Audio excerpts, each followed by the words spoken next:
Hello, and welcome to Stream It.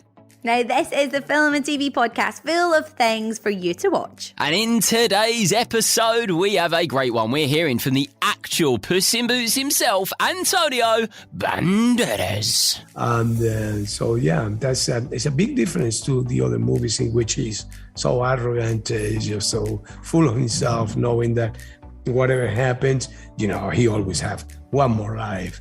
But that's not the case in this particular version, in this last movie. I love the way you did that, Conor. And of course, as always, we've got your top 5 picks of what you need to be watching this week. Yes, hello, welcome to Stream It, the ultimate film and TV podcast. This really is the place that you can find all the best things to watch. Just strap in, grab yourself some popcorn, okay? We've got loads on the way. Our top 5 recommendations for this week are coming up a bit later on. But first, I am very excited about this. You know I'm a Puss in Boots fan, and there is a brand new Puss in Boots film coming out, and it is incredible. Now, if you're sitting there thinking, just how incredible is it? Well, it's been nominated for Golden Globes, BAFTAs, for an Oscar too. So pretty much everything that it can be nominated for, it's done it. Maybe we should give it a little Stream It award as well, Conor. What do you reckon? Well, yeah, what can we call the Stream It Awards? We've got Golden Globes, we've got BAFTAs, we've got Oscars. The Streams? The Streams, I like it. Yeah, well, it's better than the It's, isn't it? So... Yeah, that's very true. Now, it's called Puss in Boots: The Last Wish, and in the film, Puss discovers that his passion for adventure has taken its toll, let's just say. He has lost 8 of his 9 lives. Yeah, he has indeed. Not many left. So Puss sets out on an epic journey to find the mythical last wish and restore his 9 lives. And I actually spoke to Antonio Banderas, the actor who plays Puss in Boots, recently about the movie. Let's take a listen. I am Puss in Boots. Holy frijoles. Hey, giant! You want to see something cool? Gracias, the legend will never die. Puss in Boots, you died. I have 9 lives. And how many times have you died already? No, Puss in Boots doesn't need a spotter. Watch. Watch. A cat always lands on his feet. Watch. You are down to your last life. Mama Luna's always on the lookout for a new lap cat. I am no lap cat. I am Puss in Boots. Not anymore. Meow. Hey, Antonio, thank you so much for joining us. How are you today? Very well, thank you. And you? Yeah, I'm doing good. I'm very excited about the fact Puss in Boots is back. Listen, how does it feel to be playing him again? It was just great. It was just revisiting. It's almost like visiting an old friend. That's the feeling of it. Yeah, I can imagine, like seeing an old friend. Now, in the film, Puss is on a mission to find the wishing star. Now, if you had one wish, what would your wish be, Antonio, and why? Very similar. My wish would be very similar to the one of Puss in Boots. I would like to have 9 lives. And so that's what he's looking for, just to refill his lost lives. No, the character, actually, we found very early in the movie that he lost 8 of his 9 lives. Now he got only 1 left, and that makes him just to enter in a completely new universe of possibilities. Now with the possibility of dying, his personality changes slightly. He becomes more vulnerable, he becomes more existential, he becomes, more complex and more profound in a way. And it's a big difference to the other movies in which he's so arrogant, he's just so full of himself, knowing that whatever happens, he always have one more life. But that's not the case in this particular version, in this last movie. Meet Pickles!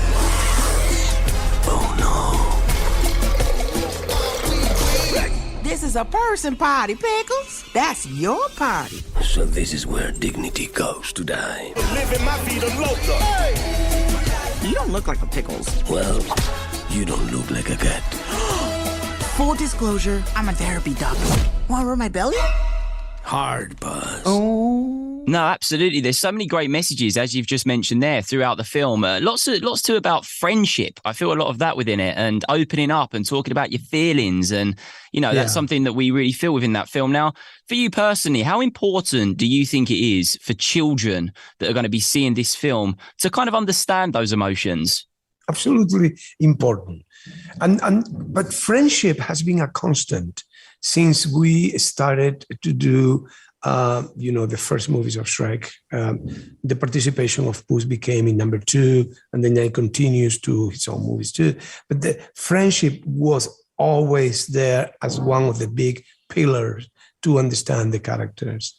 In this particular one, I think it's for kids. And after we have been going through the pandemic, and kids were confined as adults, and they lived in a way an experience that nobody knew if they were prepared for or not.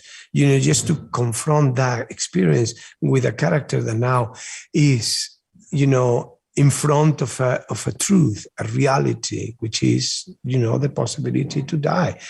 It makes life very important. And at the end, that is the message that comes through his friends, Perrito, little dog, and also Soft Paws, played by Salma Hayek. It's just, you have to actually make of your own life something really important. You have to value what you have, because you have the possibility to lose it, and that is very important, to live every day and every second as it was the last one that you're going to have. That is the big difference, with the other movies in which Puss just behaves in a completely different way. No, yeah, it's great to see that in this movie as well, we are really focusing on those strong messages of which you was just mentioning there. And it's, I think, done in such a magical and clever way as well, with it being a kid's film. It's so subtly there, but it really is standing out within the film. Would you agree? Absolutely. We established from the beginning of this series of movies, a very specific style to do them. In a way, the stories, the narrative of the movie, how it was created at the beginning, based on fairy tales that we all know, but changing slightly them, taking another angle to look at the same characters that has been with kids, with me, when I was a kid from a long time ago, and just looking at them from a completely different perspective. And then also in the way that we actually were doing the process of making this happening. We have a lot of freedom. We have a lot of capacity of improvisation. You can do the movies anywhere that you are in the world. In fact, this last one, I did the whole entire performance in Malaga in a very little studio that is literally in front of the theater where I was performing every night. And the only problem that I had is that Puss in Boots is very loud. He's a very loud character, and I had to sing every night. So every time that I did a session for Puss in Boots, my voice was gone. Oh, gone. It's the joy of playing Puss in Boots, right? It's the joy of playing Puss in Boots. He's a big loud character. Yeah, but you cannot tell the audience in the theater, I'm sorry, I'm not going to sing so well today, because actually I've been just performing Puss in Boots. Because you cannot, that doesn't work like that. But the procedure, the way in which these movies are done is very, very special, very unique. They give you a lot of possibilities of creating the character with the cartoonists, with the creators, with the director, with the script writers, with everybody that is behind. So we all participate in the sessions. The session is not just you, some lines, and you just go and you just say the lines. It's many people on screens from Los Angeles. Yeah, everybody has an opinion. We talk, we discuss, we just find different ways. We do actually many different versions, so they have the option later just to edit in the way that they consider is the best. So it's more complex than the people think, but at the same time, it's very rewarding. Absolutely. Now, really quickly, before we shoot, I would love something from you. On the Fun Kids Breakfast Show here in the UK, we have something every Monday, a little segment called Monday Motivation. Now, before you shoot, Antonio, any words for some motivation for the kids across the UK? Well, the motivation is, to preserve actually movies in the movie theaters. That is a good motivation. Go there, go to the magical space called movie theater, in which you can watch something with other people that you don't know in a dark space with a big screen to enjoy, the fact that you are doing something with others. That is a good thing to do. That is the motivation for this Monday. Antonio, that is great motivation. Go and enjoy the magic of movies. Thank you so much for your time today, and well done on the film. It's such a great film. Thank you so much. Thank you. Bye-bye. Take care. They found me. Goldilocks and the Three Bears Crying family. Make her talk. Excuse me, my darling. We're looking for the legendary Puss in Boots. Have you perhaps seen him? What are Puss in Boots? He is me. Oh. Normally, I have a sword. It's like a whole thing, Okay. Get that cat. Dead or alive will be just right. Bounty hunters. Get it off, boss. I need your help. Whenever I team up with you, things go wrong. Cool! Another member of the team. I'm Puss's therapy dog. Definitely not. Finally, you need therapy. Oh, I have got to learn how to do that. Lives flashing before your eyes. Pray for mercy from Puss in Boots.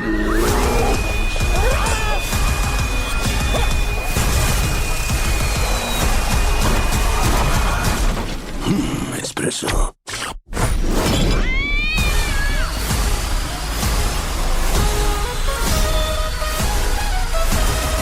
I don't trust you. Trust me. You gotta trust him. Look at those eyes. You call that cute? And with the paws. Am I doing it? Stop. You're gonna give yourself a hernia. Oh, nice one, Conor. I love that. And I don't think you can say Antonio Banderas. Is that it, Conor? It's Antonio Banderas. Oh, yeah, that's the way. That's the way. You can't say it normally, can you? You have to say it like that. Oh, I love that interview. Did you have fun? So much fun. And also as well, he is just so great. It was really, really cool to chat to actual Puss in Boots, because Puss in Boots has got so much attitude. So to hear the guy behind it, it was so cool. Yeah, I reckon if I was ever going to be a character, I'd quite like to be Puss in Boots. Yeah, you'd be a good Puss in Boots, although you haven't quite got the same accent as Antonio Banderas, because you can't even say his name. I can work on it. Now, of course, that's Puss in Boots, The Last Wish, and it's available to watch in cinemas from the 3rd of February. Right, it's now time for the look forward. This is a great part of the pod where we pick our top 5 picks of things for you to watch this week. So basically what we do is when you get to your streaming service and you're like, what should I watch? What do we do, Rob? We watch it all so that you don't have to, and we pick the very best things that you cannot miss. The look forward. And today, my first pick, I mean, it's a pretty obvious one to be fair, it's Puss in Boots, The Last Wish. Now, Puss in Boots discovers that his passion for adventure has taken its toll, and as I told you earlier, he's used up 8 of his 9 lives. This makes me nervous just thinking about it. Now, Puss sets out on quite an epic journey to find the mythical last wish and restore his 9 lives. Now, that is going to be in cinemas from the 3rd of Feb.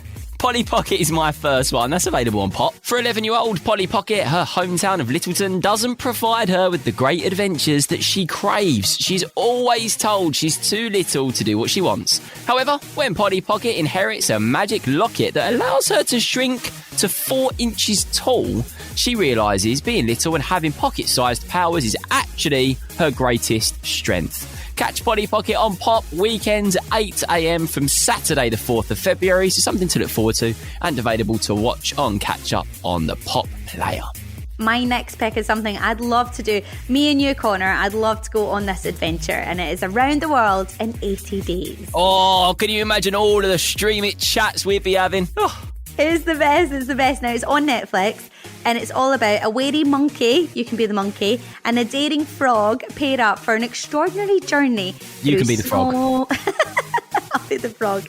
Through snow, sand, and sea to complete a trip around the globe in record time. It's definitely worth a watch, and you can catch it on Netflix right now. I like the fact this week that we're giving ourselves characters, so I think Robin would do a great one here. Gangster Granny. Yeah, I'll be Gangster Granny. I think I'd be dead good at that. Yeah, you would be. Gangster Granny strikes again. That is available for you on iPlayer. So Ben is a plumbing-obsessed 14-year-old boy, slowly getting used to life without his beloved cabbage-obsessed granny around. She loved Scrabble and was also an international jewel thief known as the Black Cat. The original Gangster Granny, a secret that only Ben knew about. However, Ben discovers that somebody is impersonating his granny. God, I can't have that. That's on our player right now. My final pick for today is Zog and the Flying Doctors. Now, Pearl and Gadabout are now a flying doctor trio, caring for creatures including a mermaid, a unicorn, and a sneezy lion. That must be tricky. However, when bad weather forces them to land at the palace, Pearl is locked up by her uncle, the king. Oh, this is not looking good. And you can catch all the adventures on iPlayer and Amazon Prime right now. And that is all we've got time for this week. Some good ones there. Oh yeah, definitely worth a watch for sure. And listen, if you've enjoyed the episode, why not give us a little follow? That way you don't actually miss any future episodes. Oh, and rate the podcast a little 5 stars. It really, really helps us. Absolutely. And if you've just arrived here and you're like, I'm enjoying this episode, we've done loads, haven't we? There's so many more to listen to. Oh yeah, absolutely. And you can catch up on them all. In fact, my personal favourite is the movie musicals. Definitely worth having a little listen to that one. Movie musicals, and also as well last week's one where Robin sounds exactly the same as Shrek. Take a listen. That'll do. If you wanted to get involved with the episode in the future too, head over to funkidslife.com/stream it. It's our own website page. It's very posh, isn't it, Robin? It's all very posh. And you can actually get your voice on the pod, so come join us. You absolutely can. And that's it for today's episode. But we will see you next week. Bye. Bye.